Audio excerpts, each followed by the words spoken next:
Joining us right now, though, is Republican Congressman of Michigan, TMAC, Thaddeus McCotter. Thaddeus, welcome back to the show. Thanks for having me, Don. I believe the last time I saw the map that Palin is being rolled up and clubbed over the head with, it had your district on it. It was from the DNC. I think you've been targeted in the past, haven't you?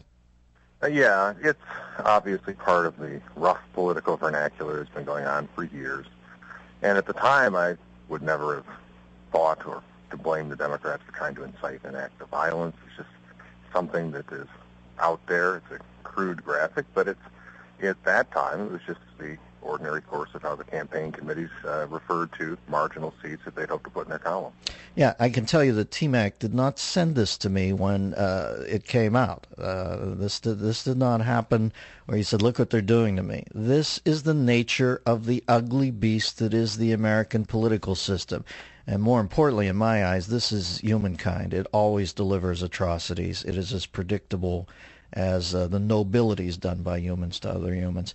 Well, T-Mac, I find we kid a lot, but you're one of the brightest men I know. Distilled down Tucson over the weekend. Tell me about its inevitability, and is there any possibility that we can at least put a damper on things or try to knock down the number of these things happening in the future? Probably not, in my book.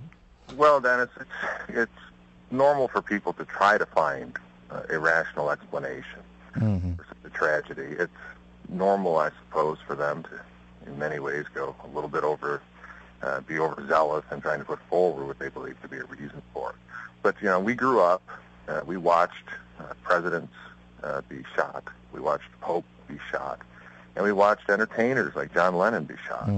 And when you deal with irrational people, when you deal with people who are bent upon committing an act of evil, it's very tempting to think that there's a way to guard yourself 100% against it, but it's not. And when you try to do that, when you live a life in fear, what you find is you wind up with a life not worth living. Yeah, at some point, you're the beach boy up in his bedroom sitting in a sandbox. So, yeah, you got to go out and risk all of it, and it's that is a life lived. Now, Chaffetz, who's been on this show, Utah Congressman Jason Chaffetz, and Schuler, they've announced now that they're packing. And my feeling always is if you're going to pack, you certainly don't do yourself any favors not announcing that. You at least accrue the side benefits. Do you think there'll be a wave of the 435 members of the House who now will be holstering up? Well, I don't think so, Dennis. I really don't think so. I think it'll be an individual decision, obviously, but to a certain extent, it is better to see people exercising their constitutional rights rather than having Congress try to infringe them in the wake of the tragedy. It seems to me that the one thing that we do not want to come out of this to make it, if it can be, any worse than it already is with the tragic loss of life and the shaken lives that have occurred, is for civil liberties like free speech or the Second Amendment to be infringed in a knee-jerk reaction to it. I read an interesting article this morning on one of the websites. I'm sorry, there's such a plethora of them about the incendiary nature of the accusatory speech, not the original speech, but we all love to red-a-dare into these things and assign blame. And Krugman was in there within like 5 minutes. Honest to God, I don't find the rancorous nature of the discourse right now to be as vaguely threatening as the quick ability to judge it, distill it, collate it, and assign blame within, 120 minutes of an atrocity? Yeah, when you look at it, Dennis, what you see is that speech historically throughout the United States, free speech, highly protected and rightly so, a God-given right, has fluctuated. I mean, as times of intense national debate occur, it's because the underlying changes that are happening within our country, within our individual communities. What's changed has been the increase in technology's ability to deliver that message and for people to be exposed to it. 24-hour news cycle, Twitter, Facebook, the Internet.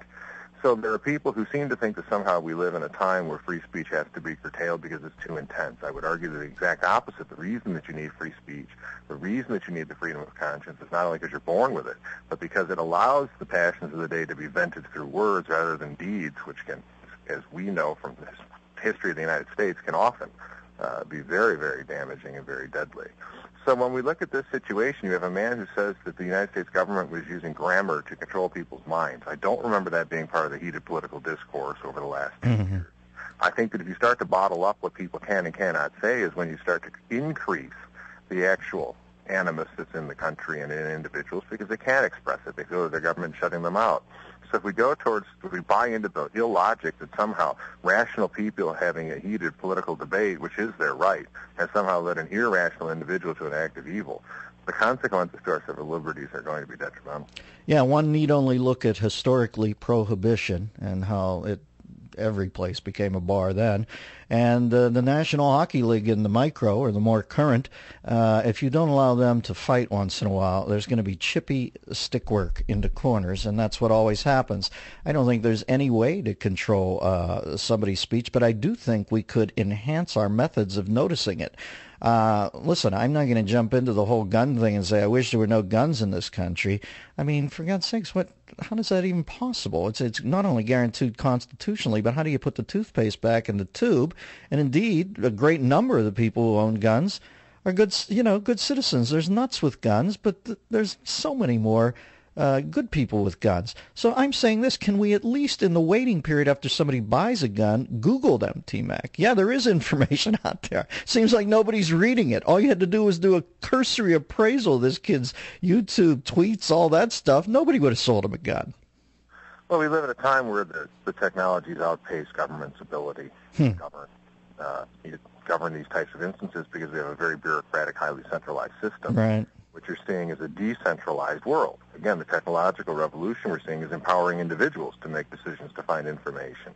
Government's still operating on a 1965 model. And I think that that's part of the problem, is that if you start to bring government up to date with technological advances, you'll find that you need less bureaucrats, and the bureaucrats don't particularly like that. It's like getting a fat man to exercise. You have to phase it in or you'll just have a stroke. And indeed, if the government's 45 years behind to tell them to type this kid's name into the Google slot at the top of the screen might yield some of these profferings he's had, might be asking a little too much. Maybe the bureaucracy. You got people in government that think Google's or something a pilot word. All right, T-Mac. One of the smartest men I know up on the hill, Thaddeus McCotter. We joke a lot here, but I knew that he'd be solid to get in these troubled times because he always has a great tone, tenor, and guess what? He's got the facts, too. Thank you, T-Mac. We appreciate it.